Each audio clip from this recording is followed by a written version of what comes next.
uma coisa, né, é você orar por alguém que não está vivo. Isso é uma coisa que não é bíblica, porque assim, a pessoa morreu, ela está descansando, já está definido o caso dela.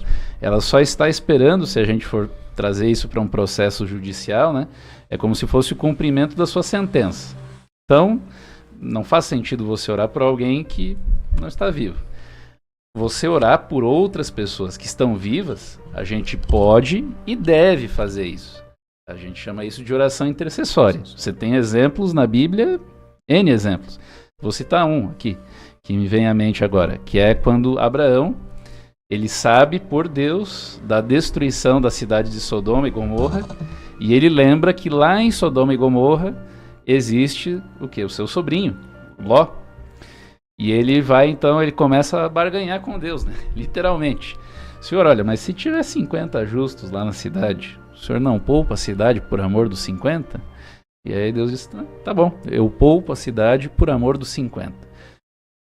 E aí Abraão pensa assim, mas vai que não tem 50, né? Bom, e se tiver 40? Tá, poupa a cidade por amor aos 40. E aí ele vai, 30, 20, 10... Quando chega no 10, Abraão fica tranquilo, porque Abraão faz as contas e ele vai lembrar assim da família de Ló, dos filhos. A Bíblia não vai falar de filhos, homens ali, mas tudo indica, por várias evidências, que não cabe aqui ao tempo aqui eu falar, mas que ele tinha também alguns filhos, enfim. A família era grande. Então assim, ele pensou quase 10 pessoas e mais servos da casa. Então assim, só com a família dele está garantido. Mas o problema é que nem a família dele, né, estava seguindo. E aí, mas ele ficou ali, intercedendo. Então, assim, a gente pode e deve interceder pelas pessoas, mas sim, a salvação é individual.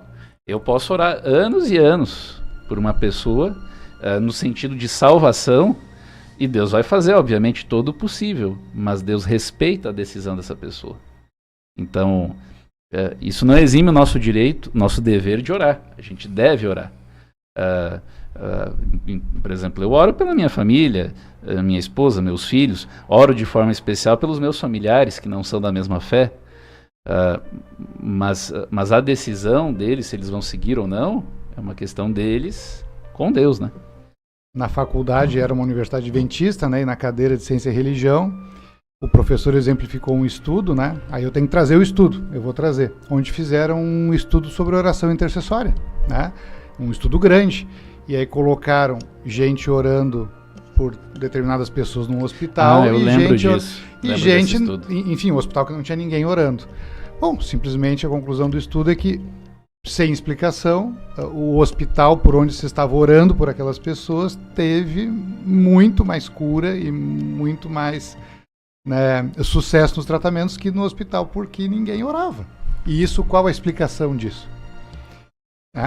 Uma coisa... Isso é ótima explicação, pastor. Obrigado, pastor. Obrigado. Viu assim, ó, tem mais uma coisa interessante, que tem um outro lado da oração intercessória. Isso, respondendo exatamente sobre oração intercessora, né? Sim, tem um outro lado da oração intercessora. Quando a gente vê a história de Jó, tive ele um monte de desgraça acontecendo, veio os amigos dele, interpretaram mal aquilo ali, judiaram dele através de observações e tudo mais. E Deus, ele critica os amigos, né, tudo mais.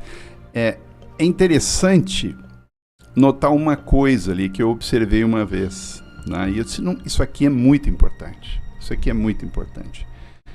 Jó começou a orar pelos seus amigos. E quando Jó começou a orar pelos seus amigos, a Bíblia diz assim, e a sorte de Jó mudou. As coisas não são por acaso, entende? As coisas não são por acaso, aquilo ali não está por acaso ali, entende? Diz assim, e Jó começou a interceder pelos seus amigos, começou a orar pelos seus amigos, e a sua sorte mudou, né? Vamos dizer que a gente não consiga salvar as pessoas por quem a gente está orando, entende? Mas isso vai fazer bem para nós.